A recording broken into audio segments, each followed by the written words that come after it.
सिंध जे वॾे वज़ीर सैयद मुराद अली शाह जे सरबराही में सिलेक्शन बोर्ड 1 जो इजलास थी गुज़रियो, जंहिं में मुख़्तलिफ़ खातनि जे कामोरनि खे मथिएं ग्रेडनि में तरक़ियुनि जी मंज़ूरी ॾिनी वई। वॾे वज़ीर जे तर्जुमान मूजिबि 40 डॉक्टरनि खे 20 ग्रेड में सीनियर मेडिकल ऑफिसर ऐं 26 डॉक्टरियाणियुनि खे सीनियर वुमेन मेडिकल ऑफिसर तौरु तरक़ियुनि जी मंज़ूरी ॾिनी वई, जॾहिं त वर्क्स एंड सर्विस खाते जे फिदा हुसैन ऐं ज़ाहिद कुरैशी खे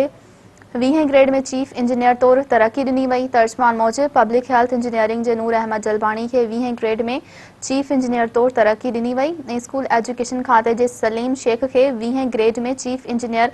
वर्क्स तौरु तरक़ी जी मंज़ूरी ॾिनी वई। अहिड़े तरह इत्तलात खाते जे ग़ुलाम सकलेन खे 20 ग्रेड में डायरेक्टर जनरल तौरु तरक़ी जी मंज़ूरी ॾिनी वई, जॾहिं त सर्विसिस खाते जे 5 एक्स PCS